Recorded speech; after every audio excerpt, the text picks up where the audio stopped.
The first Fed decision of the year was high on expectations despite zero chance of any actual move on rates. That's not always the norm, though.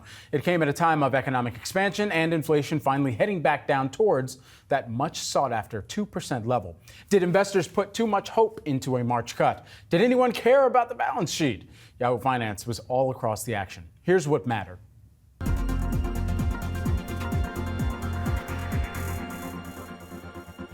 No change. The Federal Reserve maintaining its benchmark interest rate in the range of 5.25% to 5.5%, but cautioning markets that they will not cut rates until they have more confidence that inflation is moving back sustainably to their target. From the statement, quote, the committee does not expect it will be appropriate to reduce the target range until it has gained greater confidence that inflation is moving sustainably toward 2%. Though officials say they are still highly attentive to inflation risks, and that they are moving closer to achieving price stability and maintaining employment, that those are moving into better balance. Officials completely stripped language from the statement that kept a rate hike on the table in prior statements. They also removed language qualifying the U.S. banking system as sound and resilient, and also stripped out any talk of how tighter financial conditions or credit conditions could weigh on households. Now, in a nod to higher than expected GDP growth in the fourth quarter, officials characterized the economy as expanding at a solid pace, though they noted that the outlook for the economy remains uncertain. This decision was unanimous. However, separately today, the Fed said that it is applying new investment restrictions to individuals holding stocks, bonds, and sector funds. These new restrictions applying to more staff that have access to confidential FOMC information. Back to you. And Jen, as you were coming through that statement just then, breaking that news, anything that surprised you, Jen? I was surprised that they were so straightforward, that they came out and said, listen, we are not cutting rates until we have more confidence that inflation is moving back towards 2%. I thought they may make some changes to language that they have maintained in the statement for numerous meetings going back to the middle of last year. They did not do that. So this is a clear message to the market that, hey guys, you want us to cut in March or in May, and we may or may not be doing it. We're very data dependent, and we need to have more confidence that inflation is moving sustainably back to 2%. And also the fact that the economy has continued to surprise to the upside, it raises the question of whether, if you continue to have economic growth that outperforms, does inflation re-accelerate based on that because you have strong demand? And I think that is a question mark that the Fed is going to have to tussle with this year. The Fed has a tough path to walk in the months ahead when navigating timing on interest rates cuts.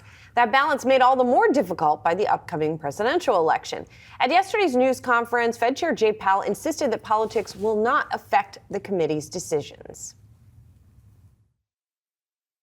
It's not something I'm focused on doing our jobs. This year is going to be a highly consequential year for the Fed and for monetary policy, and we're all of us very buckled down, focused on doing our jobs. With more, we're joined by Nick Timiraos, CEO's chief economics correspondent at the Wall Street Journal. He was, of course, at that press conference yesterday. Nick, it's good to see you. So, I mean, they're humans, right? And so they're aware of what's going on in the world around them. And it's going to be tricky to not at least show the appearance that they're sort of favoring one candidate or the other, right? Well, you're right in that the stakes are high here, but I think it's because the stakes are so high, you really, if you're the Fed, you've got the economy right now almost right where you want it from the standpoint of inflation's looking a lot better than it was 6 months ago, but the economy hasn't slowed down nearly as much as you would have expected to get that disinflation. So if you're going for the soft landing, you've got a chance here. And I think that in some ways makes it easier to kind of tune out the politics because, at the end of the day, pulling off the soft landing is going to be more important and memorable than almost anything else here. Nick, you make a good point in your piece I wanted to go over with you, which is you note that, listen, the Fed can always impact economic and therefore political outcomes. But your point in the piece there, Nick, was that perhaps the potential for that is heightened this year. What did you mean by that? Well, the Fed's interest and the interest of the president are not always aligned, right? Because if the president is running for re-election, and I'm not talking about Biden per se, but any president running for re-election is going to want the economy to be as good as it possibly can be in the next few months. The Fed's interest is for there to be a good economy, but they're going to take a longer view. And so I think that's the challenge here for the Fed is how do they tune out some of the political noise? They're going to be under pressure. There's going to be pressure from Democrats when Jay Powell testifies, probably next month on Capitol Hill. Why are you holding rates so high if inflation's low? And there could be pressure if the Fed goes too soon, as seen by Republicans as going too soon and saying, well, wait a minute, what happened to your focus on inflation? I think, key point here is that it's not like there's only risk on one side still. There's risk on both sides. There's risk that inflation stays too high or reaccelerates. There's risk that the economy slows down too soon. And so even if you were trying to be political about this, it's not clear exactly which way you go here. And I think that does help the Fed in some respects because they can just focus on trying to keep inflation down with a solidly growing economy. We did speak to former Dallas Fed president yesterday, Robert Kaplan, about how the Fed, obviously he has experience. So we talked to him about how the Fed sort of thinks during an election year. And this is what he said. So having been there during two elections now, 16 and 20, what you try to do is think what is the right thing to do for the economy? You screen out political considerations or political influence. I think the one thing you would do is as you approach the election, I think I'd be careful not to want to make unnecessary moves or abrupt moves. And Nick, I wonder if that last part sort of implies that if the Fed acts, it will act with sort of a buffer timing-wise before the election, or might be more likely to do so. I think Rob makes a good point. I talked to some other former Fed presidents who made the point that politics won't influence what the Fed does. It won't influence the timing or the strategy, but it could influence, the care that they take in communicating around what they're doing. They always try to communicate what they're doing, right? That's why Jay Powell has a press conference after every FOMC meeting. But I think it puts an onus on the Fed to be extra clear in explaining why you're doing what you're doing. You're not making sudden sort of hyper-discretionary moves. I think that's what Rob Kaplan was talking about. You're explaining what you're doing. You're trying to make it look like you're following a plan. You're not deviating from sort of standard operating procedures. And so I would expect to see the Fed leadership try quite hard. And again, they always do this to some extent, but you're going to be very, open about, well, here's what we're doing. If we're cutting rates when the economy's strong, here's why we're doing that. You sort of have to make the case here for whatever it is that you're doing. And then, the Fed is probably going to hope that something crazy doesn't happen in September and October that requires them to do something that is, unpredictable. But, September 2008, we did have unpredictable. And so when events arise, the Fed is going to respond to them. They're not going to say, well, it's an election year, so we're not going to do the thing that we would normally do. You can definitely overthink these things. Nick, always love having you on the show. Thanks so much for your time. Thanks for having me.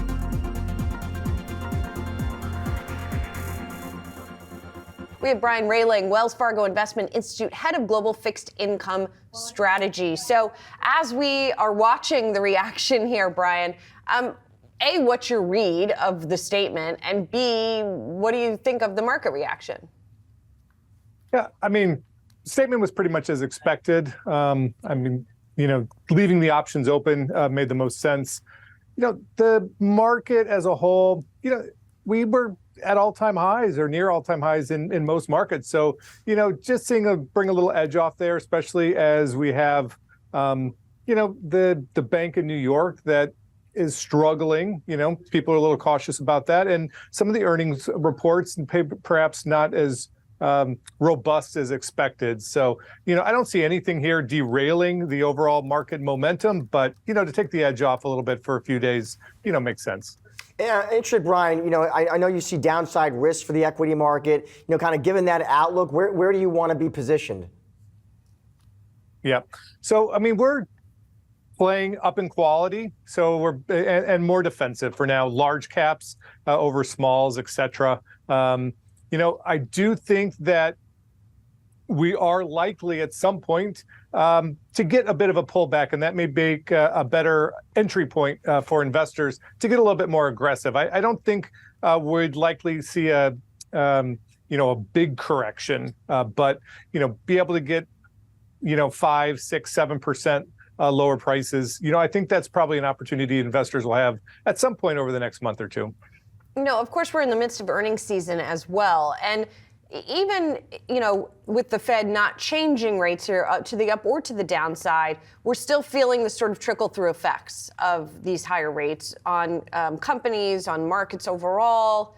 Where are you looking for sort of signs of tightness or stress in the system right now? Is it in earnings? Well, yeah, I think we'll have to see earnings estimates come down over time. The Fed rates, there's a policy lag there. So we're still seeing some of that lag come through. You are starting to see a little bit of weakness, of course, in labor markets and elsewhere, but nothing too extreme. An event could change that. I would say conditions are ripe for an event to, cause more volatility in markets, but I wouldn't go around predicting that event actually happening. So I think we have to stay on our toes here. It's going to be really hard, I think, to push markets, up another 5+% unless the earnings side starts coming through, at least over the near term. And Brian, when you say, you think it's wise for investors right here to kind of focus on quality names, how do you define that, Brian? Yeah, so on the fixed income side, of course, that's easy to qualify because it's just higher credit ratings. If you want to invest in higher yielding, move up to the higher credit quality within that area. On the equity side, again, favoring large caps over, some of the riskier areas, more volatile areas, such as small caps. Again, playing a little bit more just defensively for now. Again, waiting for a better opportunity to perhaps put maybe some of those funds that are in fixed income, perhaps short-term fixed income, where you get a nice yield for hanging out, putting those back to work. Brian, when you hear the Fed talking about it being data dependent again, what's going to be your big data point that you're looking at in 2024 that the Fed might be watching out for? Are you going to sort of pay more attention to the jobs numbers, for example, than you have in the last year? Is that changing at all for you? I don't think it's changing. Obviously it's inflation at the end of the day. Now, what goes into inflation? We've had a extremely robust economy here in the U.S., especially compared to what we've seen globally, driven by, labor. For the most part, people have jobs.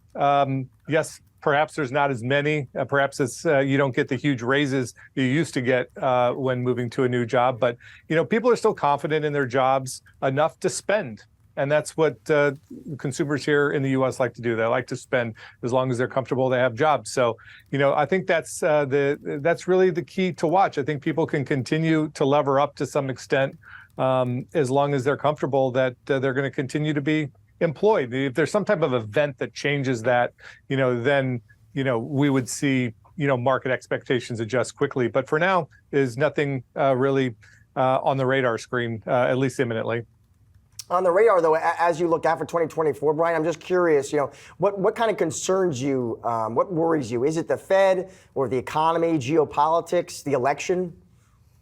Yeah, I'm not really worried about the Fed. I think it's very clear they're done hiking. The next move will be a cut. When and how many, I don't think it matters that much. I am, there's some concern over geopolitics. Those concerns tend to be temporary when they happen. They tend not to be a very kind of long dated. But again, that's something that would be a concern. And, if we would have some reemergence of kind of the regional banking concerns, that would be a concern. Anything that's going to impact kind of liquidity and going to impact, people's confidence. But, like I said, there's nothing on the radar today. I think we need to watch the regional banks a little bit here. But outside of that, something will likely emerge. Now, whether it emerges this year or next, or at what point, time will tell. Like I said, it's going to be really hard, I think, for equity markets to move materially higher from here unless we start to see earnings start to pick up again.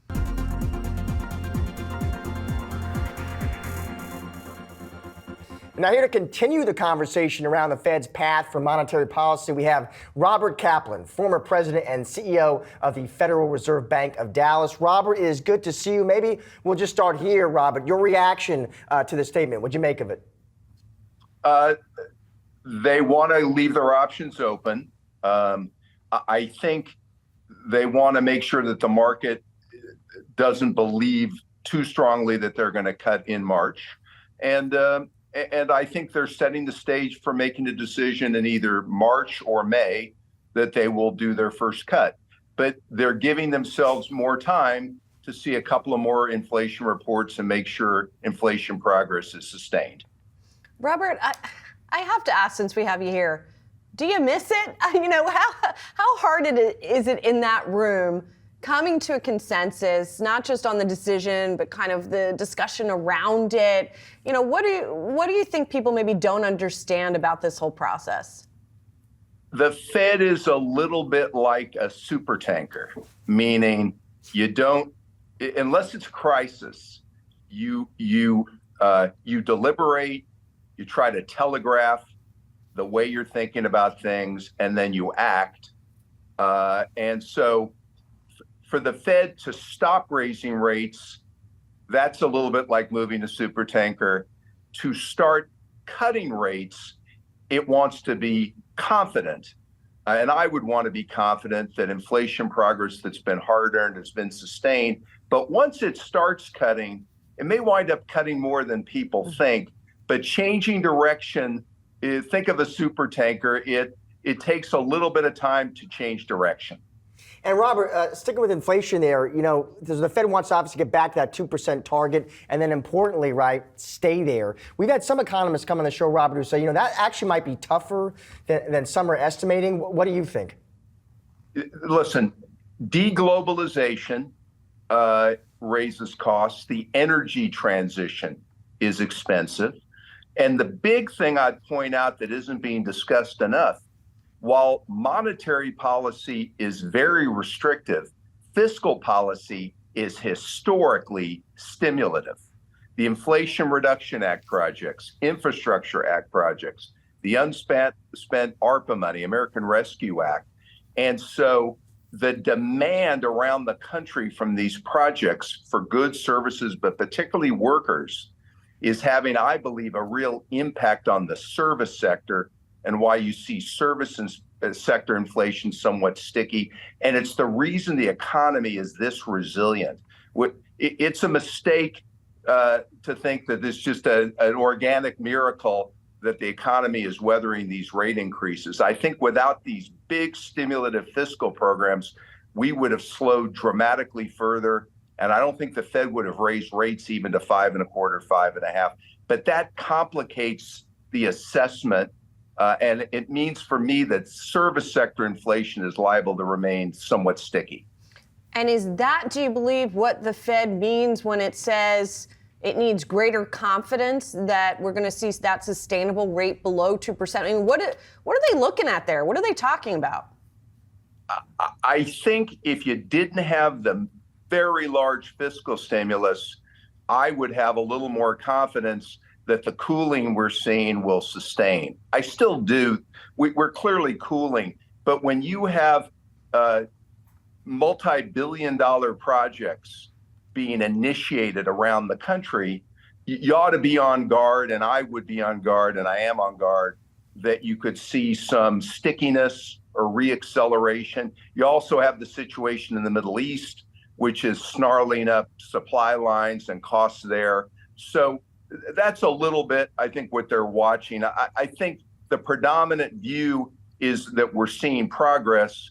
They just want to see, after this long fight, they just want to see a couple of more months of continued progress. And on the flip side, I don't think they want to see the real Fed funds rate get much above, say, 1.75% to 2%.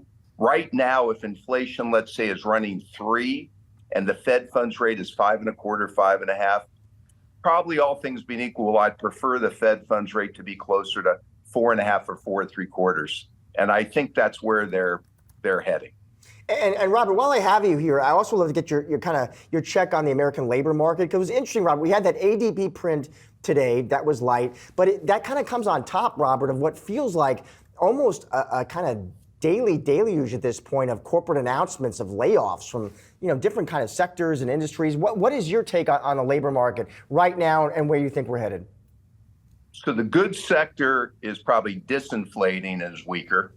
Anything interest rate sensitive is being affected. If you're a business, you're sensitive to keeping inventory because rates are high. Having said that, you've seen the government spending share of GDP is significant. And again, these new projects for infrastructure, battery plants, other projects that are being initiated by or facilitated by the government, that increases demand for workers. So while certain companies are laying off, I can tell you as I travel around the country, when a new project is being announced in a city or a town, it's like a boulder being dropped in a pond.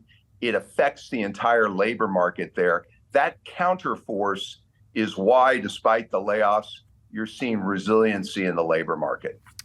So put it all together for us. Do you think there will be 6 cuts this year, 4 cuts? I mean, you mentioned that once they start, it might go further than people thought. So what are you projecting? But my own sense is, as a business person, I don't think it's that important whether it's 4 or 5 or 6 or the exact timing. The sense that's very important, as I see, is that rates aren't going up. They're going to go down. I think there's a lot of confidence, and I have a lot of confidence that 2 years from now, the Fed funds rate will be around 3.25. My guess is for this year, the Fed will start a little later than people might hope, but it may wind up doing more, certainly than the dot plot of December, which said 3 rate drops. I think they'll start a little later than March, maybe in May. But my guess is they'll do more than 3, and it may be 3, 4, or 5. And finally, another sort of insidey question, if you'll indulge us. We got a presidential election this year. And of course, the Fed does not want to be seen as favoring one scenario over the other. So how does that feed into everything? So having been there during 2 elections now, 16 and 20, I mean, what you try to do is think what is the right thing to do for the economy? You screen out political considerations or political influence. I think the one thing you would do is, as you approach the election, I think I'd be careful not to want to make unnecessary moves or abrupt moves. But I think setting that aside, I think the Fed will try to play it straight without regard to what's going on in the political situation. Robert Kaplan, really great insight. Thank you so much. Really appreciate it. Great to talk with you.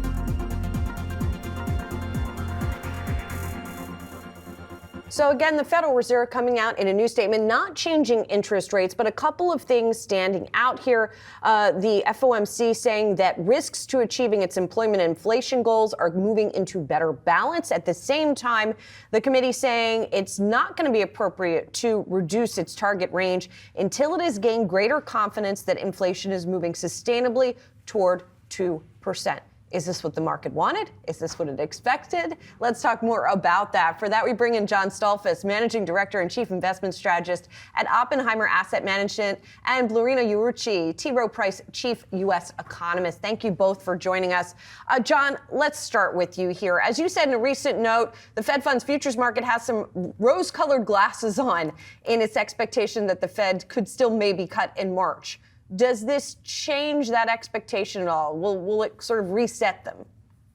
Well, thanks for having me on the show, Julie. I've got to say, when we look at this, we're not surprised at the way the Fed is coming out of the FOMC meeting.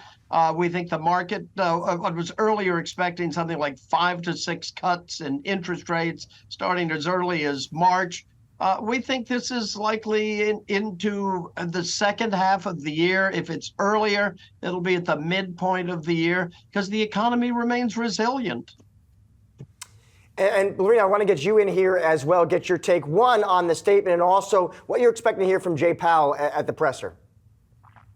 I thought the statement came in line with consensus expectations in the sense that they removed from the statement language that kept the optionality of further tightening in monetary policy. So we know broadly that the Fed is done with a tightening cycle and the next move will be a cut.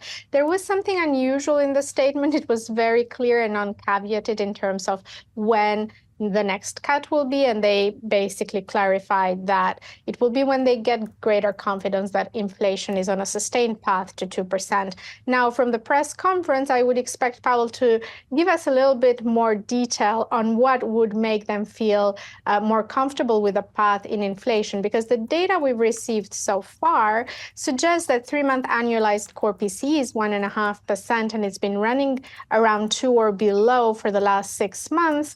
And we received today a downside surprise in the ECI measure of wage inflation, which is the Fed's preferred measure. So we are seeing progress on inflation and wage pressure. So just need to get a better sense from Powell what it is exactly more that they need before they're comfortable that real rates may be too high and they need to come down.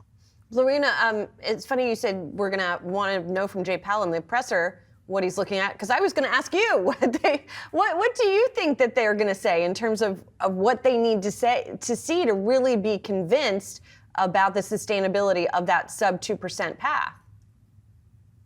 So just to clarify and divide this into two parts.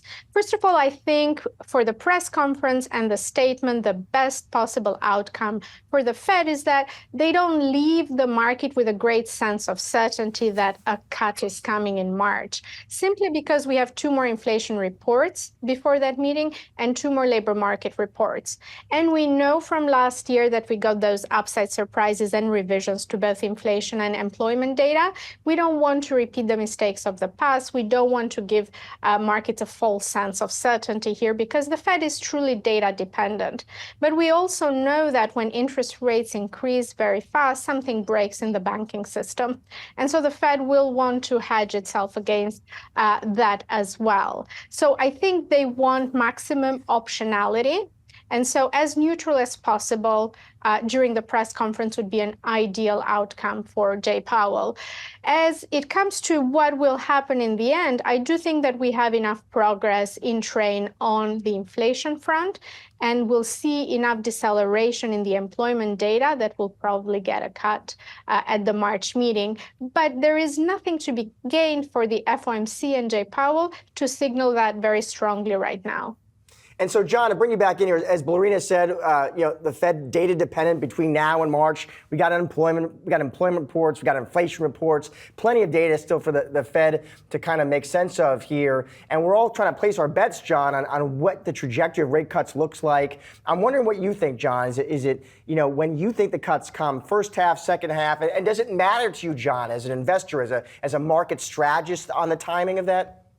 Well, when it comes to this, the timing of this, we look at it. We think the Fed has been very clear. Jerome Powell and his Fed do not want to be remembered like Arthur Burns is remembered as failing to act against inflation and letting inflation run for about 7 or 8 years before Paul Volcker had to take draconian measures to take it back.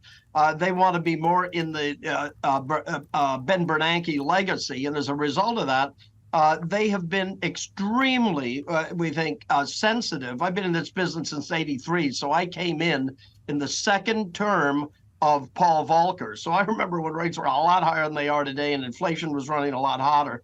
They don't want to go back to there, and I think the market never trusts the Fed. And especially when you look at the trading floors and the trading rooms, what they trade on is very different than what intermediate to long-term money managers like myself are going to be looking at. What we look at is we don't think the Fed thus far has not pushed the economy into a recession. even as it has raised rates for almost 2 years. It was only aggressive when it raised 4 times, 75 bips at a time.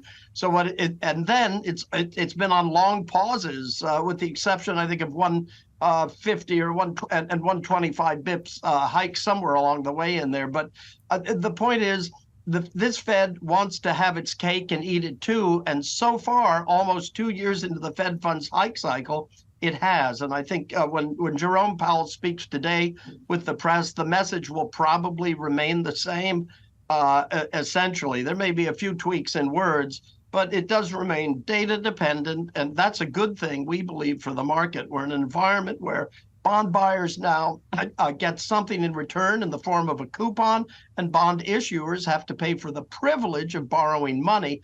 Great for intermediate to longer term investors. For short term investors, especially those who depend on extreme margin or leverage, it's a tough environment, and they'll protest very hard. And John, expand on what this means for the equity market as well. Particularly, I'm looking here at a day when we're seeing the NASDAQ, which has been leading stocks, of course, higher because of the Magnificent Seven, is falling because 2 of the 7 and 1 of the, 7 plus, AMD, I guess you could call it, is dragging things down. So what does that imply about the importance of the Fed or not importance of the Fed as we go forward? I think, in this case, it's tech has had a phenomenal run. A lot of things were priced in. The responses here in technology results have been somewhat harsh on disappointment and rather unrewarding on positive surprises overall. And yet the results are not so bad. And we can't on a quarter-to-quarter basis, you're bound to have some disappointments. It's quite natural. It's part of the nature of business. But for traders, the bet is always on quarter-to-quarter performance, or even shorter than that as a rule. And so it creates volatility. We think for intermediate to long-term investors, an opportunity on pullbacks to look for the babies that get thrown out with the bathwater, the good stocks that are suddenly priced more attractively because they get sold off in any kind of a haircut. It doesn't have to be a correction, but just in haircuts, sometimes specific stocks get hit particularly too hard. And for traders, it's an opportunity to trade. They can play the game.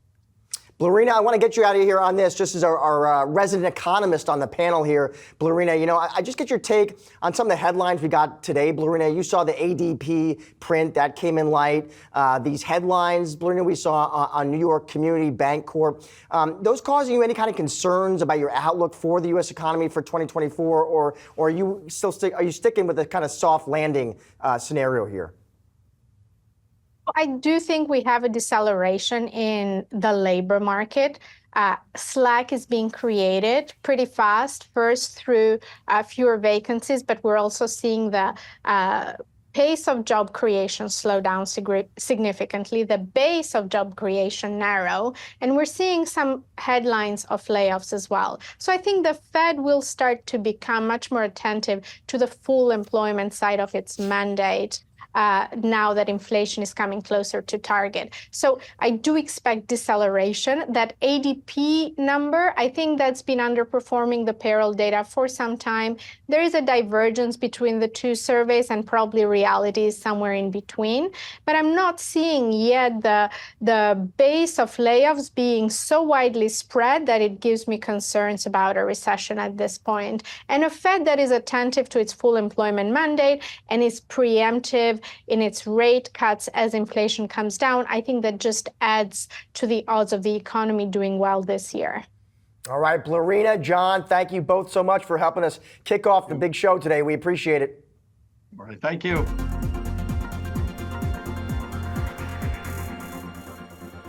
Federal Reserve, of course, is set to meet this week. Investors are going to be looking out for signs that the fight against inflation is over and that interest rates will be cut sometime this year. Rick Reeder's joining us, BlackRock Chief Investment Officer of Global Fixed Income. Rick, it's great to see you. I want to start here, Rick. Has the Fed succeeded? I mean, you look at the GDP print we just got, you look at the PCE reading we just got, you look at consumer confidence. It's looking pretty good. What do you think? So I know it's a question of the Fed succeeded or the economy succeeded. It is, that listen, I think we're seeing an economy that is much more vibrant, much more resilient than people give credit to. I mean, for a year and a half, people have been saying the recession's coming. I heard somebody say hard landings start with soft landings. I don't even understand. I mean, you look at there was a lot of wisdom. The claims data, the retail sales data, the GDP data, the payroll data. Economy's in good shape. It's a service-oriented economy. Service-oriented economies, we've talked on your show the last few times. They don't really go into recessions, and you're seeing some real vibrancy. And, the payroll report, like you were saying at the outset, listen, you can never pick one payroll report in terms of what it does. I'm going to be focused on some things like leisure and hospitality, because that's a big cyclical, and what happens with regard to that temporary hiring. So are you starting to see an economy that's maybe slow, the cyclical component slowing a bit?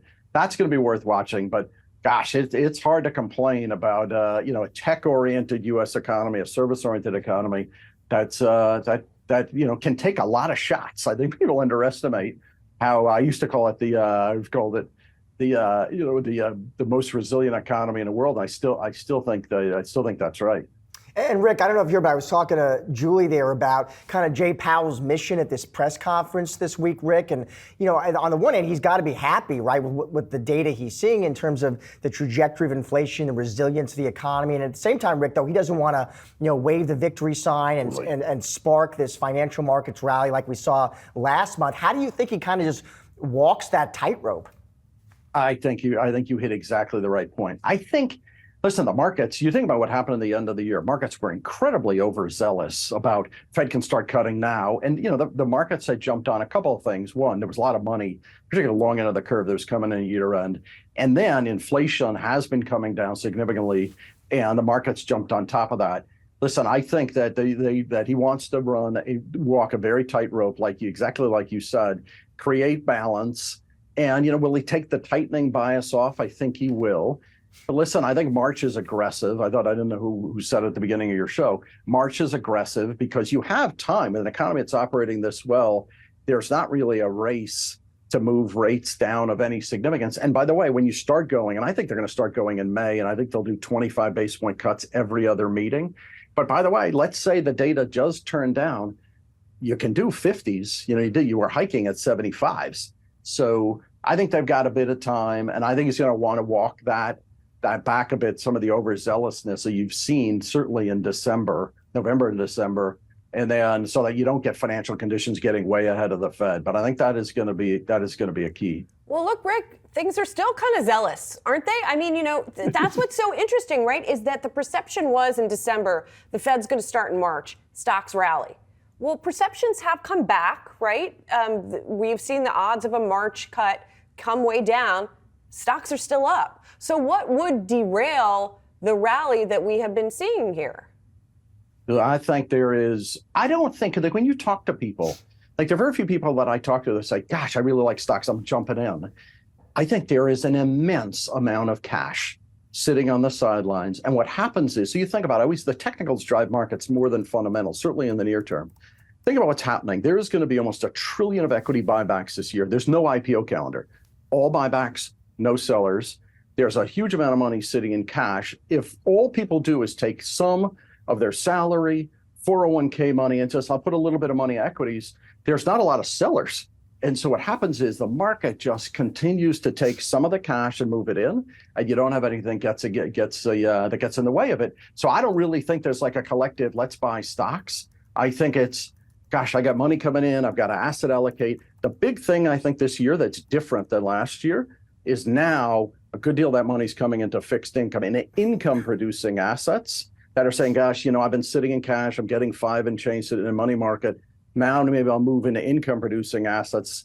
Maybe I don't get those huge returns in equities and I can augment it with income.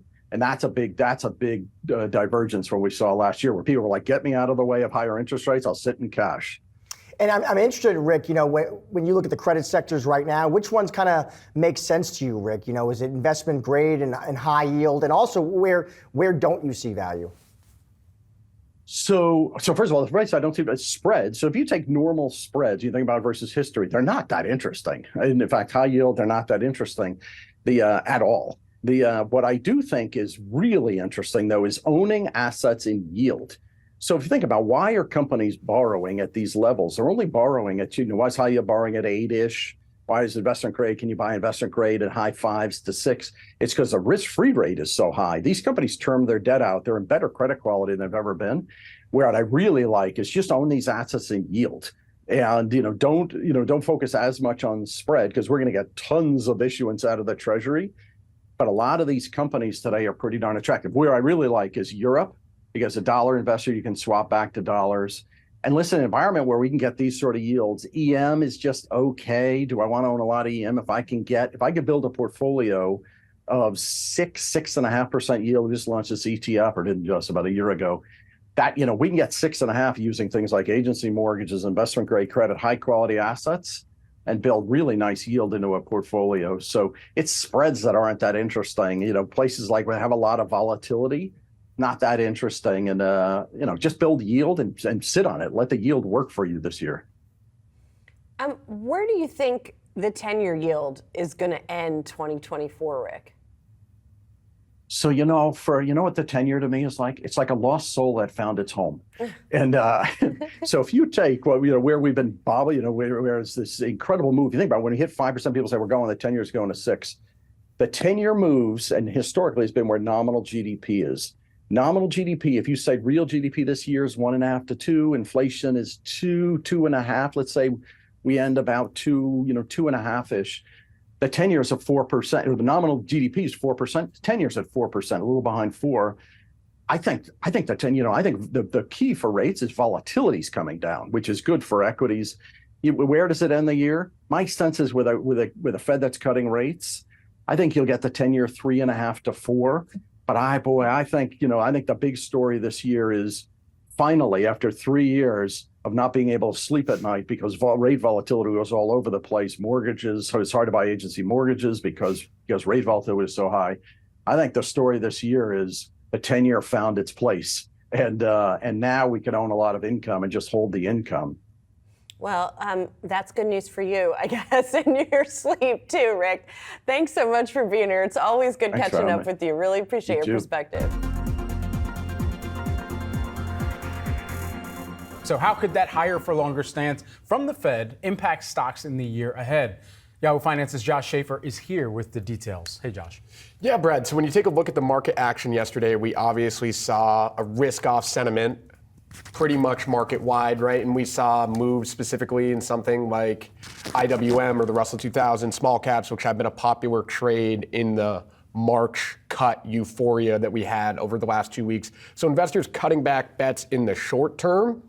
But I think in the long term, one of the key things to focus on here is not necessarily what Powell said about rate cuts, but what he said about the economy. He said, we feel like inflation is coming down, growth has been strong, the labor market is strong, and perhaps most importantly, he said those latter two things, that growth is strong and the labor market is strong, isn't as much of a risk to inflation anymore. So let's think about that from a macro perspective and what we're talking about here.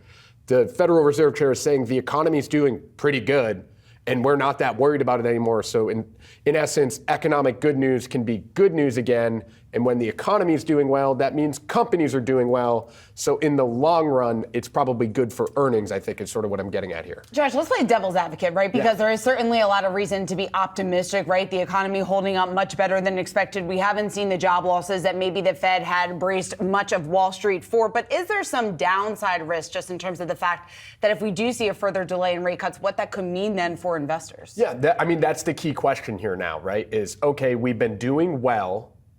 Can we sustain? Yeah. Right? I think a lot of people feel like we're in a good place. When you talk to equity strategists, they've said, the difference between March and May doesn't matter. Ben Snyder over at Goldman Sachs, who I talked to recently about their call on small caps to go up 15% this year, he said, March, May, June, I don't really know how much of a difference it makes. When it makes a difference, Shauna, is sort of the point you're getting at, and this is what former Fed economist Claudia Sahm was worried about when we spoke with her on air the other day, is we have rates at a restrictive level. We are keeping rates at a restrictive level.